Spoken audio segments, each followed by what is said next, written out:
সেই সময় কোনো গাড়ি ছিল না, সেই সময় কোনো প্লেন ছিল না, সেই সময় কোনো হেলিকপ্টার ছিল না, সেই সময় যাতায়াতের অনেক সুবিধা ছিল না। আল্লাহর বান্দায় পানি লইয়া আল্লাহর বান্দা রওনা দিয়েছেন বাইতুল মুস্তামি রাহমাতুল্লাহ আলাইহির দরবারে যাওয়ার জন্য। আল্লাহর বান্দা ইরাদা করলেন, অনেক দিন থেকে আল্লাহর বান্দার দিলের মধ্যে তামান্না আর আশা নিয়ে আল্লাহর বান্দা বসে আছেন বাইতুল মুস্তামি রাহমাতুল্লাহ আলাইহির দরবারে যাওয়ার জন্য।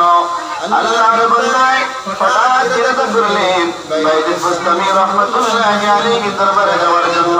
ঘর থেকে রওনা দিলেন। যাওয়ার পর যাওয়ার পর শরীরের মধ্যে একটু ক্লান্তি চলে আসলো, হেরানি চলে আসলো। ওই গাছের নিচে আল্লাহর বান্দা একটু আরাম করার জন্য, একটু রেস্ট করার জন্য আল্লাহর বান্দা সেই গাছের নিচে শুয়ে পড়লেন। এই ইমানদার মুসলমান একটু গভীরভাবে মনোযোগ দিয়ে শুনেন। আল্লাহর বান্দা সেই গাছের নিচে শুয়ে পড়লেন। হঠাৎ ঘুম থেকে উঠলেন, উঠে আবার যখন রওনা দিতেন সেই সময় দেখলেন এই গাছের ডালে দুইটা পাখি, একটা পাখি আরেকটা পাখিকে কি যেন বলতেছে। আমার আল্লাহ রাব্বুল আলামিন সেই জমিনের মধ্যে কিছু সংখ্যক মানুষকে আমার আল্লাহ রাব্বুল আলামিন দরিদ্র পরিন্দার ভাষা বোঝার শক্তি দান করেছেন।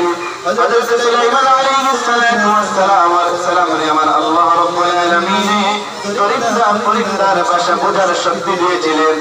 আর ওই এক বান্দা, যে বান্দা বাইতুল মুস্তামি রাহমাতুল্লাহ আলাইহির দরবারে যাওয়ার জন্য ইরাদা নিয়েছেন, ওই বান্দাকে আমার আল্লাহ রাব্বুল আলামিন দরিদ্র পরিন্দার ভাষা, পশু পঙ্খির ভাষা বোঝার শক্তি দিয়েছিলেন।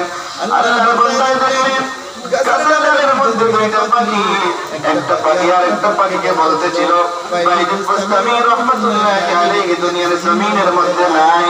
আর এই বান্দা যাইতেছে বাইতুল মুস্তামি রাহমাতুল্লাহ আলাইহির দরবারে, কিন্তু বাইতুল মুস্তামি রাহমাতুল্লাহ আলাইহি জমিনের মধ্যে নাই। এই ইমানদার মুসলমান ভালো করে শুনেন।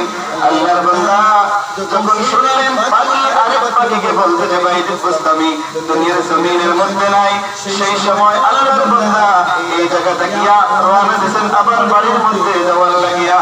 তার দিলের মধ্যে নিল বাইতুল মুস্তামি রাহমাতুল্লাহ আলাইহি জমিনের মধ্যে নাই, আমি সেই জায়গার মধ্যে গিয়ে কি করব। হঠাৎ দিলের মধ্যে চলে আসলো, না না বাড়ির মধ্যে যাব না, বাইতুল মুস্তামি রাহমাতুল্লাহ আলাইহি যদি জমিনের মধ্যে থাকুন না, যদি কবর বেশি হয়ে যান, আমি তার জিয়ারত করে চলে আসব। এই কথা দিলের মধ্যে ইরাদা নিয়া, তামান্না নিয়া আল্লাহর বান্দা সেই জায়গা থেকে আবার রওনা দিলেন বাইতুল মুস্তামি রাহমাতুল্লাহ আলাইহির দরবারে যাওয়ার জন্য। যখন আল্লাহর বান্দা রওনা দিলেন সেই জায়গায় যাওয়ার পর দেখলেন বাইতুল মুস্তামি রাহমাতুল্লাহ আলাইহি তার দরবারের মধ্যে বসে আছেন। কি সুন্দরভাবে শাগরিদ মুরিদান হয়ে লইয়া বাইতুল মুস্তামি রাহমাতুল্লাহ আলাইহি আলোচনা করতেছেন। আল্লাহর বান্দা বাইতুল মুস্তামি রাহমাতুল্লাহ আলাইহির লগে মুলাকাত করলেন। মুলাকাত করার পর অনেক সময় অনেক আলোচনা করলেন। আলোচনা করার পর যখন উনি ওয়াপস দিয়ে বাড়ির মধ্যে আইতেন, সেই সময় দিলের মধ্যে আসলো আমার রাস্তার মধ্যে যে ঘটনা ঘটেছিল সেই ঘটনা আমি বাইতুল মুস্তামি রাহমাতুল্লাহ আলাইহির কাছে পেশ করব। বললেন বাইতুল মুস্তামি রাহমাতুল্লাহ আলাইহির কাছে বললেন, হুজুর আমি আপনার সঙ্গে একটি ঘটনা বলতে চাই। আমি বাড়ি থেকে যখন রওনা দিয়েছিলাম, রওনা দেওয়ার পর হঠাৎ আমার ঘরে চলে আসলো, গাছের নিচে শুনলাম। শোয়ার পর যখন উঠলাম, উঠিয়ে দেখি একটা পাখি আরেকটা পাখিকে বলতেছিল বাইতুল মুস্তামি রাহমাতুল্লাহ আলাইহি জমিনের মধ্যে নাই। এই ইমানদার মুসলমান একটু ভালো করে শুনেন, যারা দিলের মধ্যে আল্লাহর ডর নাই, ভয় নাই, খৌফ নাই, তার দিলকে মুর্দা দিল বলিয়া ঘোষণা করা হয়েছে। গতিকে আমরা দিলের মধ্যে